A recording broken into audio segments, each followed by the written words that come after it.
Hi guys, and welcome to this new train simulator showcase. Today we are reviewing and showing off the Caledonian Works L77, the LNER, so Great Eastern Railway, sorry, L77, or I think it's classified as the LNER, N7. Right, as you can see, this is a Caledonian Works. Um, Put that on pause. Right, first off, my opinion on Caledonia Works, they do a bloody awesome job for such a small team. Evidently, they're still learning, so they're doing ever more advanced locomotives as they go. I didn't used to like them, but I actually really like them now. Their modelling is beautiful. They do locomotives that wouldn't otherwise be done, and actually do them very well. Lots of liveries. They do the odd fictional livery as well, which is always uh, it's always quite nice to have a fictional livery. So first thing that you probably notice, all these liveries are included in the pack. It's on Caledonia's website. It's $14.99, I think. So we're gonna have. I think I've set them out correctly um in a historical order, right? So the first one is Great Eastern Railway Blue. So these have actually got customizable nameplates in the scenario editor. They're not customizable, but you can swap them around. I think I've placed most of them. I might have missed a couple out because I stopped putting them after this. Actually, no, look, they do come with it. It just doesn't. Yeah, that's a bit weird. Right, so I put most of them. So we've got this beautiful Great Eastern Railway Blue variant. It's on. This is the sound of it, by the way. It's just that I'm blowing my safety, which is that thing. It's just really noisy. And this is the Great Eastern Railway photographic white, which is actually pretty, pretty. Then this is the great. You're also seeing all the different headboards, by the way, as I go along. Um, as you can, sorry, crap speaking today. You can also see different headboards as I go along. So this is Great Eastern Railway. I think it's First World War. Uh, Evidently not going to be second. Um, kind of grade two. Then we move on to early LNER. So this is aligned LNER, which is looking pretty beautiful, and it's an early version. Then, by the way, they've also got different variations, like with that thing. I don't know what that is. Some haven't got it. I think it's the later ones. There you go. So this is early LNER. This is, I think it's, and these two have got some kind of difference. I think it's yes, this it's that is all round, and that has got that thing. So, and some of them also have different safety valves. By the way, as you can see, these have. This one's got this type of safety valve uncovered, and this one's got this kind of more um, older safety valve with the cover on it. So this is the mid. And these two are very similar. LNER, just a different dome. Then we move all the way back here, and we've got this wartime millennium, so Second World War LNER black, which is pretty gorgeous actually. I mean, it's not. I just run British Railways always. I don't know why, but I do like it. As I said, you can see all the different name boards. They're not name plates, by the way. They're headboards. They're not. As in, it's not that this loco is called Ilford, as they would be going to Ilford. So this is LNER. Another type. I think it's got the same. I don't know what difference there is actually. There'll be some difference. Just can't spot it. So that both got that thing there. I don't know. Then this is British Railways and Dual Sands. Availability 5. Wow, that's quite early. In Dual Sands, or Gil Sands, or how is it? Font. By the way, you actually have a number underneath the nameplate. It's just concealed. And the nameplate's actually really nicely modelled with that handle, as if they just and the slots as well. So just slot it on before they went into service. So this is the original British Railways livery. Then it moved on to, and this is lined and this is unlined.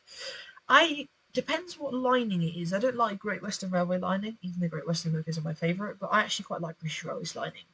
Then we've got this early crest with a lion on top, British Railways lined, and then we've got late crest, which is with the lion or whatever it is. I think it's a dragon. For me, it looks like a lion. Yeah, I think it's a lion. And that's early crest and that's late crest, and then we've got two special liveries. I don't know they are special because they do have special things like this in red and that red. This is without a headboard. You can also see all the valve gear in there, which I think it works too. There is actually some really nice features in this logo, and this one's got the red Cool bar, how they call that, and that one's got a grey one. So this is like less special, and that's more special. Right, today we're going to be driving this. I'm going to put my game sound down for you guys because at the moment when I let it off pause, it's going to be really loud. That safety valve. So right, I'll put that down. I know it's really quiet for you guys at the minute, but right. So this is it. So we're doing an early crest run. Right, the features. It's not got the most advanced driving. I'll say that. Some of the sounds are a bit weird, but everything else is really nice. The steam and smoke textures are absolutely 100% perfect. And there is something that I don't think any other... It has got opening thingies like this. That isn't quite custom. That isn't quite usual to find that on Coloured Only Works, by the way. It's got something that I don't think any other loco in the whole of Train Simulator has. So the first thing I'm going to do is actually show you the sound. So you can hear a very loud safety valve at the minute. I'm going to actually get a new so you can hear the chuffing sounds. It's got no kind of reversal lock, as most the newer stuff do with Coloured Only Works. I'm just going to quickly use my HUD to release the brakes because it's quite slow. If I do that, it takes quite a long time. So let me quickly just get that up to 72 and put it on running. Right. I'll save the best till last. You've got the regulators. There's different regulators too. So first thing, whistle. I'll just get rid of that.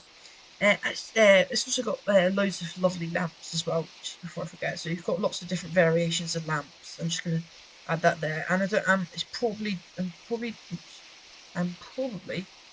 doing it, it's control shift limit. Yeah, I don't think that's correct. That's a route indicator, but it's the best thing I could manage compared to headlight. Right. So we're in forwards, we've released the brakes, we've opened the cylinder cocks. Right, let's go. Chuffing sounds are quite nice. Let me get you a little bit. Oh, there we go. Safety's gone off. Oh no, it keeps on coming. Right. I'll get you a little bit louder on that. A little bit quieter. It's very loud. Just I don't really know how to gauge it. A bit louder. There we go. So it's got lovely animations exterior wise. You'll see in a minute when I start chuffing. Chuffing. God, that sounds so Thomas the Tank Engine. When I start thrashing it, basically. That does happen sometimes. It's kind of glitch. But if I do it like that, I mean, look at that beautiful. That should be smooth sound. There we go. I mean, just beautiful smoke and steam textures. Right, no steam chest simulation, unfortunately. Not that really puts me off that much. It used to, but not so much anymore. Right, whistles. Right, whistles. Let me give it a bit of thrash. Whistles, it's fortunate and unfortunate. It's fortunate because there is some very nice ones on the B key, and they're nicely looped. Evidently, I don't think there's any of these in preservation, so they're restored. There might be actually, but they're quite nice anyway. There's only one problem for me, which is on the spacebar whistle. The looping is, you can tell, and when you stop playing it, you can kind of get that. It doesn't fade out. You see. There you go. And if you, it's got no fade out. That's quite a bad whistle, to be honest. Another plus side is you can actually see the regulator and that moving inside, which is quite standard now, but still, it's a nice thing to see in trains. Picking up a bit of speed here. The valve gear, if you look at it from underneath, you can see it all move, which is nice. We're going to slow down a bit. Right, now, for me, what sells this pack, apart, the water is nothing special, by the way, it's typical water. For me, what sells the pack is the coal. I don't think any other local train sim has this. Watch this. The thing actually uses a shovel to put coal in the firebox. I think that's ridiculously detailed. Sorry, I just had to check if we were going too quick. It's ridiculously detailed. Just look, it actually grabs some coal without bugs and actually puts it in. I think that's ridiculously realistic. Right, so I think we'll give it. Those points are set. We'll just wait. Right, I think we'll thrash it a bit to see how much we can get it up to, and also so you can see those beautiful steam textures. Why am I sending the cocks open? Actually, the chuffing sounds are actually really nice. I've actually got some LNER coaches to do a nice suburban break one day on Great Eastern Main Line. Let's quickly check those points change. There we go. Don't know how quick we should be going. Just quickly check my hard. Yeah, we're fine. We're fine. Totally fine. I mean, that is quite a beautiful sight, isn't it?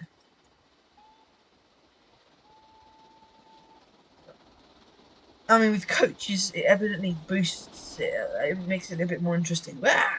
Sorry, it's not meant to go that quick, but I just needed to show you how beautiful those smoke textures look. I mean, just look at that. Come out of it. There you go. Look at that beautiful smoke. And it moves with the wind. If the wind is like really high, you can see it blow off really quickly off the top of the funnel, which is super immersive. I think we'll give it a little bit more coal so you can see that shovel going a bit. I think it's such a nice piece of DLC. Ah, going too quick.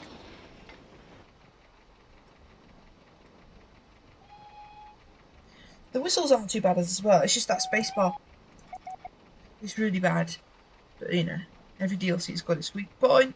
I think what we'll do now is we'll now just pull in and I will rate the logo. It's not been the longest review, but it's been very intense. So let's just pull in here. It's almost like a car, isn't it? Just hope we don't actually derail. Right, I think that's probably enough now at this point. And all the animations are just super with that firing.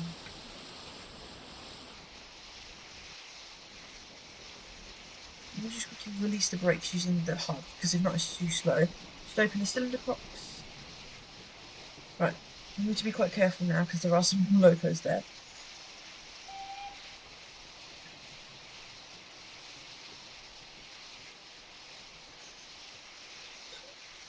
There we go. Gently, just give it. Just get me back into there. Just get a little bit more. There we go. And just to finish off, I will slam the brakes on. There we go. Turn on the handbrake so you can see it. You can actually get a nice ambient cab light if it's really dark, which is quite nice. And turn. I would get rid of that. I just can't turn. Evidently, you can't turn off safety valves. It's not something manual. So I think we'll just put it on pause. I hope you've enjoyed this small, not small, but intense review with all these wonderful Caledonia Works logos. The rating. Right. Variety for $14.99 that this costs, not on sale. It's a very nice piece of DLC. It's a bit like the 07 review. It's quite a niche thing, right? It's got to be. It's if you're after a simulation, maybe it's not for you. It's a lot better than the 07 simulation wise, though. But this has got to be somebody who's willing to either create a route on the Great Eastern Main Line or use this on the Great Eastern Main Line, pretending that it's and you've got to have more stuff than this, which I don't, for the Great Eastern Main Line, because if not, it just looks a bit bare, just having these going forwards or backwards. But mostly, it's quite a complete pack. It's quite a few variations. That shovel animation is, for me, the highlight of the pack. The livery and modelling is absolutely, I was about to say awful, awesome, because it really is with Caledonia. It's quite well optimised. It's got a performance mode, which lets you, it's Control P, I think, that basically turns down the lights in the cab, giving you more FPS if you've got a low spec machine, which I don't. I've got a nice machine. Smoke textures are lovely.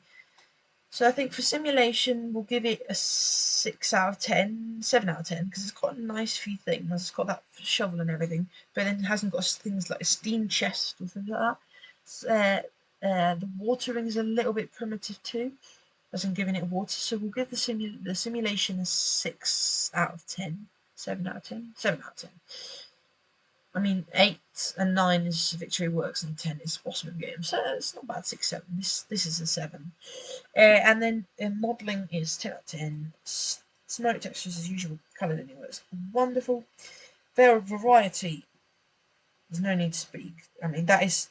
I have put here everything that's included with the pack. You also get quick drive consists with matrix trains, coaches, which some will have. Some of them. I've only got the Great Northern Railway LNEL ones. It's a bit confusing. So yeah, as you can see, there's absolutely tons upon tons of variety, plus the little things and bits and bobs you can add on. So yeah, an overall wonderful DLC with a rating for me, I think 7.5 out of 10 should do it.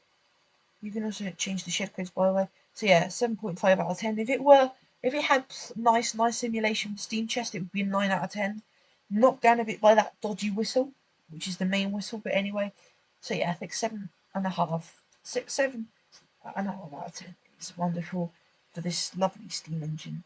Hope you've enjoyed this showcase and review, and I hope to see you in the next one. See you guys.